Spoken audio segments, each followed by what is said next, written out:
मेरी अनुमति के बिना तुम लंका में प्रवेश नहीं कर सकते। शांत माता शांत। आपके इस क्रोधित और विकराल रूप के पीछे छिपे हुए सौम्य एवं शांत रूप से मैं भली भांति परिचित हूँ।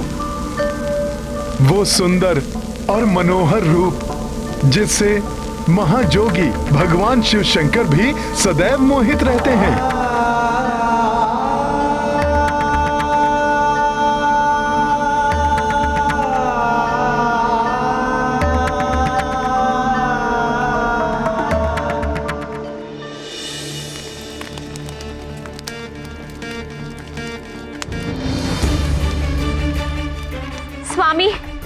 स्वामी कहाँ हैं आप? देखिए हमारी रक्षका देवी अधिक क्रोध में है स्वामी। अनिष्टा के संकेत मिल रहे हैं। कहाँ हैं आप स्वामी?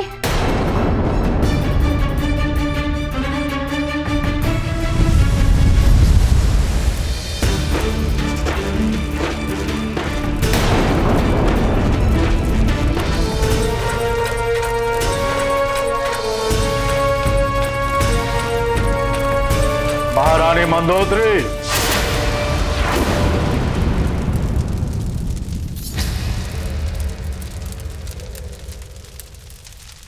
अग्नि, तेरा ये दुस्साहस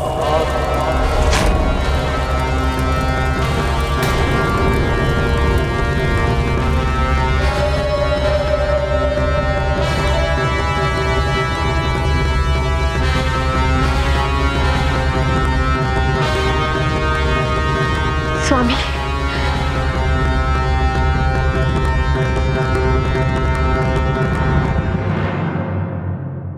महारानी मंदोदरी, आज आप प्रातः काल से ही कुछ व्याकुल सी हैं। लंकनी, क्रोचा सबको सतर्क कर दिया है मैंने। यहां तक कि मैं स्वयं भी यहां उपस्थित हूं। फिर आप किस लिए इतनी चिंतित हैं? क्यों महारानी मंदोदरी? स्वामी प्रातः काल से अपशकुन हो रहे हैं। और अब तो देवी चामुंडा के मंदिर में उनका रूप दहकती हुई अग्नि की तरह दिखाई दे रहा है। स्पष्ट है कि देवी अत्यधिक क्रोध में है।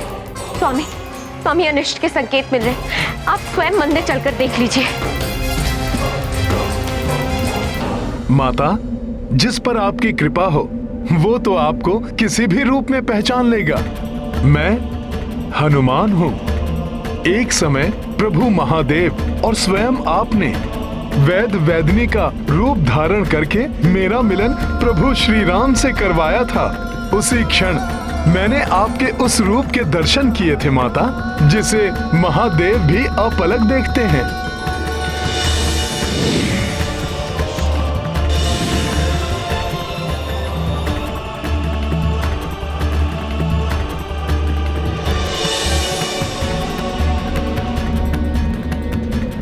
अपने उस रूप के दर्शन दीजिए माता। अपने उस रूप के दर्शन देकर हनुमान को कृतार्थ कीजिए माता।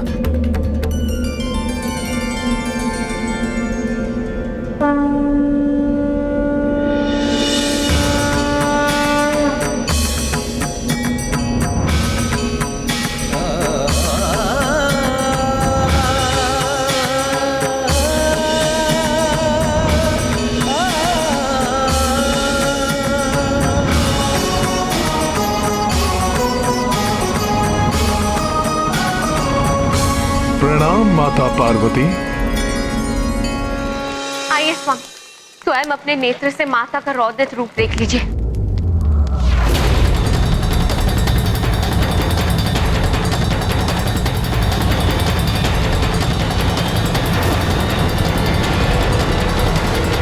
लंकेश दशानन, रावण का आपको प्रणाम है। देवी चामुंडा,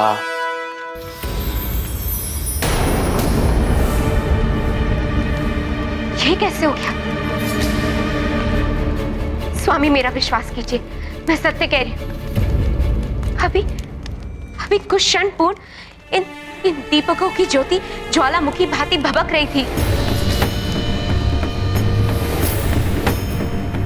और माता के चारों ओर उनकी क्रोध की अग्नि जलती हुई दिखाई दे रही थी। हाँ, ये देवी के क्रोध की नहीं, आपके भ्रम की अग्नि है जो बार बार भड़क रही है।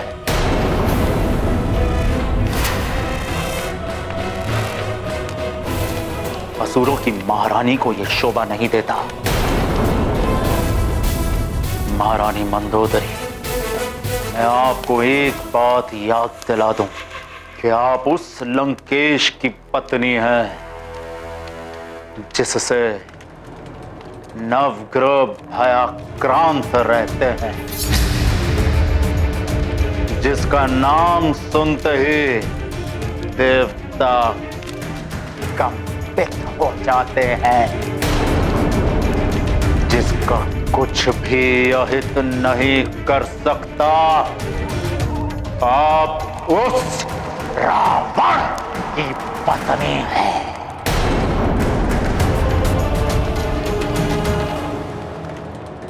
माता, मैं यहाँ किसी का कोई अहित करने के उद्देश्य से नहीं आया हूँ। मैं तो मात्र इसलिए तुम्हारे यहाँ आने का उद्देश्य मैं भांप चुकी हूँ हनुमान। तुम यहाँ देवी सीता को ढूंढने आए हो ना, जिनके विक्षोभ में तुम्हारे प्रभु श्री राम व्याकुल हैं। ये कार्य लंकेश रावण का ही है।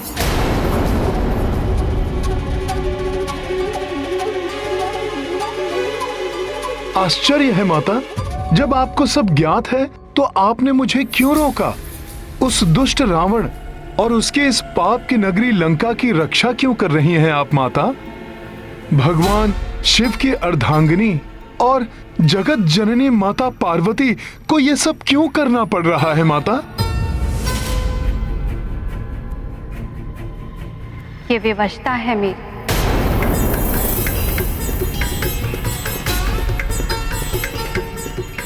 विवशता? आपको कोई कैसे विवश कर सकता है माता? तुम जानना चाहते हो तो सुनो हनुमान। रावण कुशल संगीतज्ञ है। एक समय महादेव के भक्त रावण ने स्वामी को प्रसन्न करने के लिए संगीत और स्तुति को माध्यम बनाया। ऐसा मधुर संगीत था उसका कि संपूर्ण ब्रह्मांड संगीतमय हो उठा। जटाटवी कलज्ज्वल प्रवाह पावितस्थले कलेवलम्ब्य लम्बितां भुजंग तुंग मालिकां डमट डमट डमट डमन्निनादमट्टवर्वयं चकार चंड तांडवं तनोतु नः शिवः शिवम्। जटाकटाह संभ्रम भ्रमन्निलिम्प निर्झरी विलोल वीचि वल्लरी विराजमान मूर्धनि धगद् धगद् धगज्ज्वलल्ललाट पट्टपावके किशोर चंद्रशेखरे रतिः प्रतिक्षणं मम। धराधरेन्द्र नंदिनी विलास बंधु बंधुर स्फुरद्दिगंत संतति प्रमोदमान मानसे कृपा कटाक्ष धोरणि निरुद्ध दुर्धरापति क्वचित् दिगंबरे मनो विनोदमेतु वस्तुनि। प्रफुल्ल नील पंकज प्रपंच कालिम प्रभावलंबि कंठ कंदली रुचि प्रबद्ध कंधरम स्मरच्चिदं पुरच्चिदं भवच्चिदं मखच्चिदं गजच्चिदांग कच्चिदं तमंत कच्चिदं भजे। जयत्वदभ्रविभ्रम भ्रमद् भुजंगमश्वसत् विनिर्गमत्क्रमस्फुर कराल भाल अव्यवाढ्यमिद्धिमिद्धिमिध्वनन् मृदंग तुंग मंगल ध्वनिक्रम प्रवर्धित प्रचंड तांडवः शिव। कदा निलिम्प निर्झरी निकुंज कोटरे वसन विमुक्त दुर्मतिः सदा शिरस्थ मंजलिं वहन् विलोल लोल लोचनो ललाम भाल लग्न कः शिवेति मंत्रमुच्चरन् कदा सुखी भवाम्यहम्।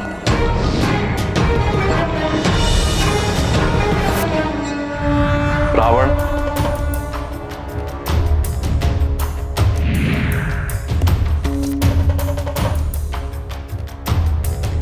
मेरे प्रभु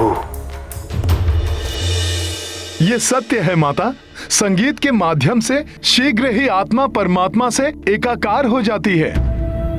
इसीलिए महादेव शिव भी संगीत के स्वरों से प्रसन्न होकर खींचे चले आए। हाँ हनुमान, रावण ने स्वामी को प्रसन्न तो किया ही, उनसे वरदान के रूप में प्रभु का आत्मलिंग मांग लिया। आत्मलिंग? हाँ हनुमान, आत्मलिंग स्वामी का ही एक रूप है जो सदैव उनके हृदय में विराजता है। रावण उसे यहाँ लंका में लाकर प्रतिष्ठित करना चाहता था, जिससे उसकी लंका सदैव के लिए अजय एवं अभेद्य हो जाए। प्रभु तो भोलेनाथ हैं, उन्होंने अवश्य ही रावण की इच्छा पूर्ण कर दी होगी। प्रभु तो आशुतोष है, अवघड़दानी है।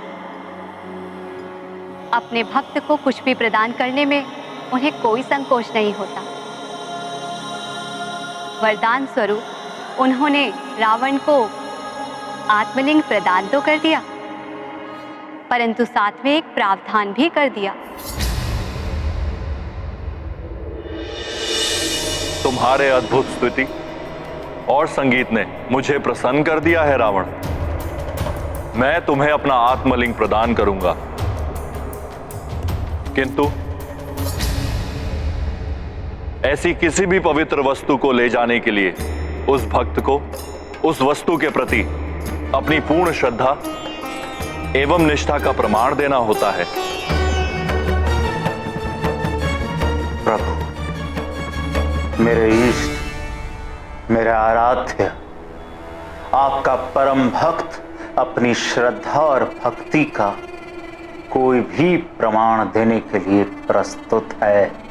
तो सुनो रावण, लंका पहुंचने से पूर्व मार्ग में कहीं भी तुम आत्मलिंग को पृथ्वी या किसी अन्य स्थान पर नहीं रखोगे, और दक्षिण समुद्र तक पहुंचने से पूर्व तुम पुष्पक विमान का प्रयोग भी नहीं करोगे।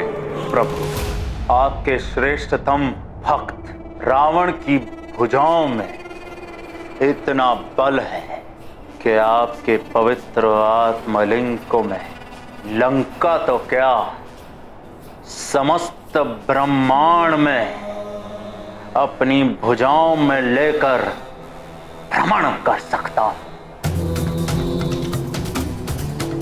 अब लंका तक आपका पवित्र आत्मलिंग मेरी भुजाओं में आरूढ़ होकर जाएगा। ऐसे पृथ्वी पर रखने की मुझे आवश्यकता ही नहीं पड़ेगी महादेव।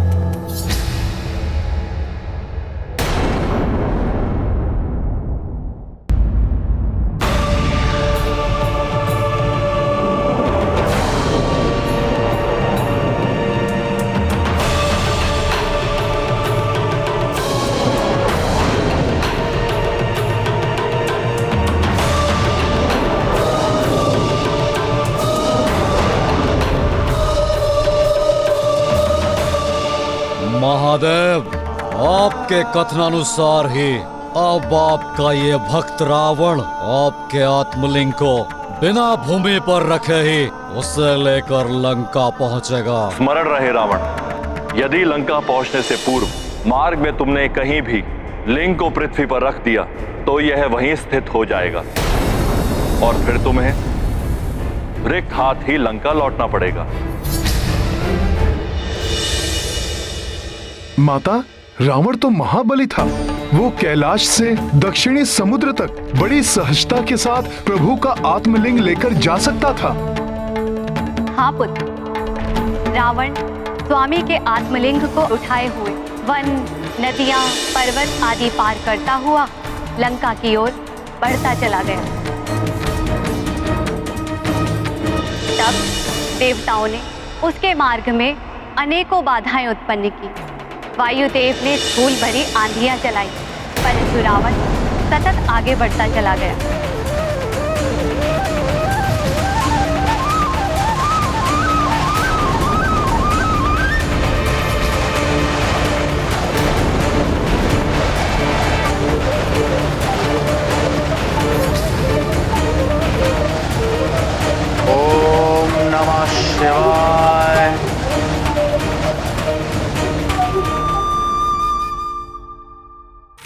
वरुण देव ने तीव्र जल धाराओं का प्रयोग किया, जिससे रावण गिर जाए और आत्मलिंग का पृथ्वी से स्पर्श हो जाए। परंतु तीव्र जलधाराएं भी रावण के मार्ग को अवरुद्ध नहीं कर सकी। सूर्यदेव ने अपना ताप बढ़ाया और अग्निदेव ने रावण के पंख के नीचे की शिलाओं को इतना अधिक तपाया कि वे कोयला बन गई।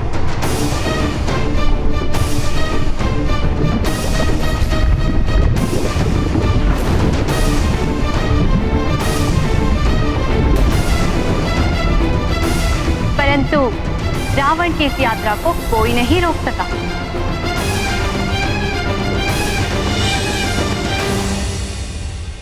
तो क्या ऐसा कोई भी नहीं था माता जो रावण को लंका जाने से रोक सके?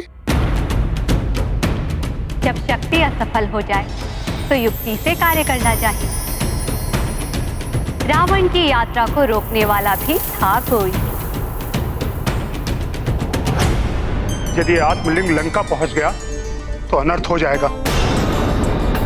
रावण अजय हो जाएगा और उसे पराजित करना असंभव हो जाएगा। उसके अत्याचार और अधिक बढ़ जाएंगे। राक्षसों के दुराचार और पापाचार से सब त्राहिमाम हो उठेंगे। यहाँ तक कि प्रभु श्री राम के लिए भी रावण को परास्त करना असंभव हो जाएगा। हम सभी देवताओं के समस्त प्रयास असफल हो चुके हैं। अब आप ही हमारी अंतिम आशा है पार्वती नंदन। आप सब चिंता मत कीजिए।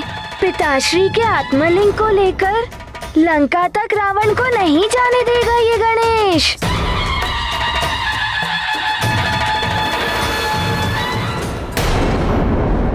प्रणाम देवगणों। आप सब चिंतित ना हो।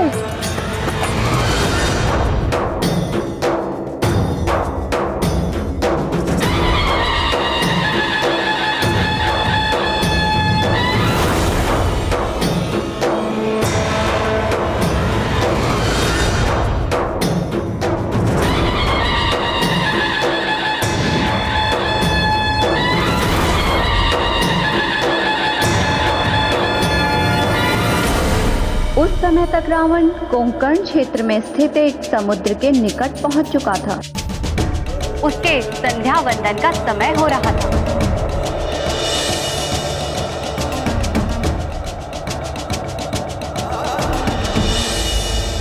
लंकेश, यदि भक्ति भावना के साथ पिताश्री के आत्मलिंग को ले जाते तो मैं कदापि ना रोकता, किंतु अजय होकर संसार को प्रताड़ित करने की भावना से पिताश्री के आत्मलिंग को ले जा रहे हो, जो अनुचित है।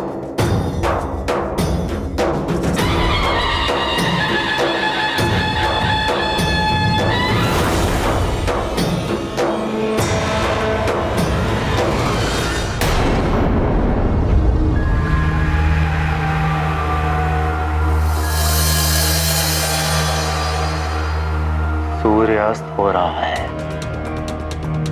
और मेरे संध्या वंदन करने का भी समय हो रहा है। महादेव ने तो पृथ्वी पर शिवलिंग को रखने से मना किया था। लंका पहुंचने से पूर्व मार्ग में कहीं भी तुम आत्मलिंग को पृथ्वी या किसी अन्य स्थान पर नहीं रखोगे। फिर मैं संध्या वंदन कैसे करूंगा?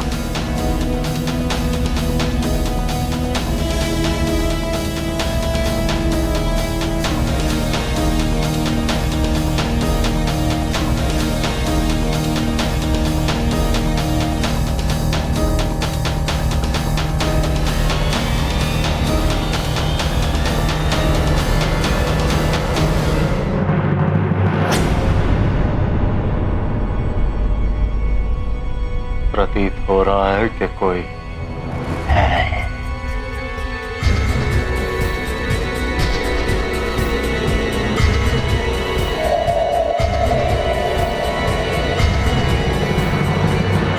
आप ये प्रभु का शिवलिंग लिए यहाँ कहाँ जा रहे हैं?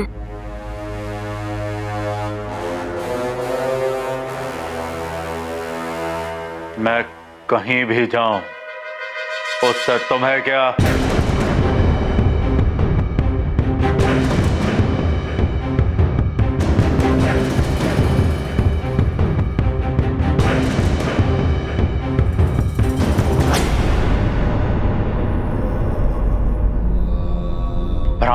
बालक, मैं कौन हूं ये तुम्हें अभी ज्ञात नहीं हुआ है।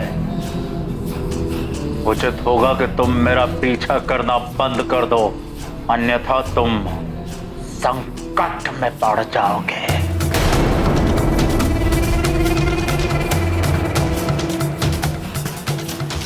मैं तो महादेव का भक्त हूँ। प्रभु का शिवलिंग देखा तो तुम जो भी हो, मैंने कहा ना, पीछे हट जाओ, मेरा पीछा ना करो।